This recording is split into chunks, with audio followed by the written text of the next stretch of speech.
Joining us now is Congresswoman Lisa Blunt Rochester, a candidate for the U.S. Senate from Delaware in 2024, and also national co-chair for the Biden for President campaign.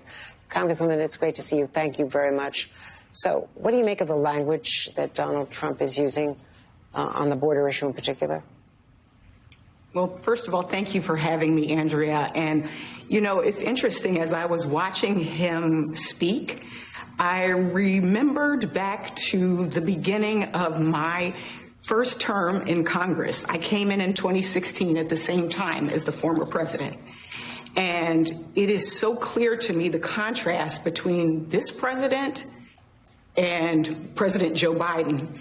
I mean, just the rhetoric, the way he talks, the division that he stokes has created this toxic environment where even when you have a president as strong as Joe Biden, who has pulled people around the table to actually work on the issue of immigration and make sure that we have, you know, the protections that we need, you have former President Trump out there already trying to stop the deals.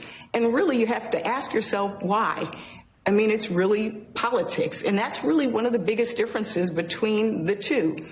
One is about self-preservation, and one is about lifting up and caring about the American people and focusing on our economy, our safety, our fundamental freedoms and rights, and doing it in a way that's compassionate and that actually gets stuff done. So as I listened to his remarks, I don't know, for a lot of people out there, they might have had that same flutter that I had in my heart. Like, we can't have more of that. We can't go back to that.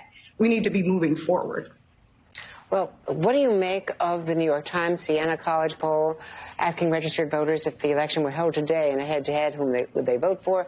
48% said Donald Trump. 43% said Joe Biden. That matched a recent NBC News poll.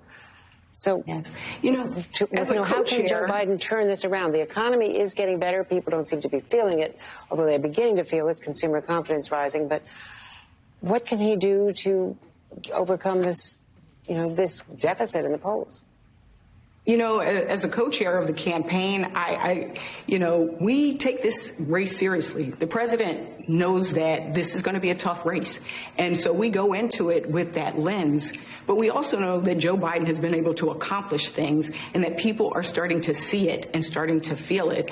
Again, the contrast of someone who has talked about infrastructure and Joe Biden and Kamala Harris with the House and Senate Democrats who have actually passed a bipartisan infrastructure bill that has helped our roads, our bridges, given people access to broadband, our veterans being able to get benefits through the PAC Act, seniors being able to have their insulin prices capped at $35. And so for us, our message is get the message out there, let people see, feel, hear what we've done, but also recognize that it's still a tough time. We are coming out of a historic pandemic.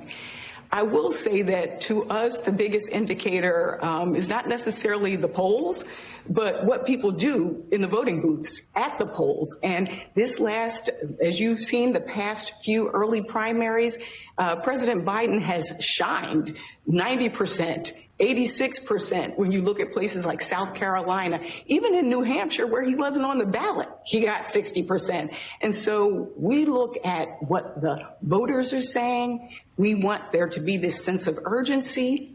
And I even look at who's contributing to this campaign. We've had historic grassroots support from teachers, retirees, you name it, in addition to a new campaign headquarters where it is filled with young, as well as some seasoned people like me, young, energetic folks across the country that are working on this campaign. So we're excited, but we want people to have that sense of urgency to vote for Joe Biden and Kamala Harris. But then, of course, you look at Michigan, and I think you would admit that no Democrat is going to win the presidency without Michigan. It is critical. More than 100,000 Michigan Democratic primary voters casting ballots for uncommitted to protest the Biden administration's support for Israel in the war with Hamas, the continued arming of Israel, as much as they now are trying really with these airdrops to get some meals in. It's not nearly what is needed with hundreds of truckloads that need to get in, and that Israel is resisting opening more border crossings. And so despite the Hamas massacre that, of course, started this war, there's no question that there is widespread among the Democratic base and other people, independent voters, real concerns about the Biden policy on the Middle East. Yes. Well, first of all, I want to lift up Vice President Harris's speech yesterday, this recent speech where she called for the immediate ceasefire and the release of the hostages, as well as dealing with this humanitarian crisis as it is. We look at Michiganders and say, we're proud that folks are exercising their democratic right. They have a voice, and we want them to use it, unlike even in my own state of Delaware, where we just had Supreme Court rulings that are trying to limit people's access to voting.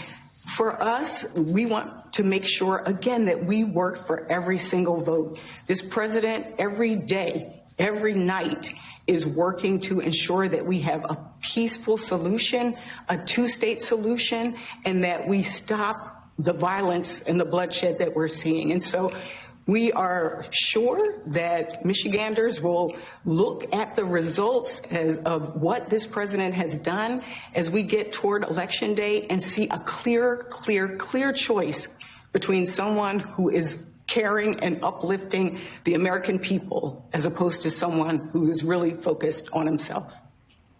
Congresswoman Lisa Blunt Rochester, thank you very much. Thanks for being with us. Thank you for having me.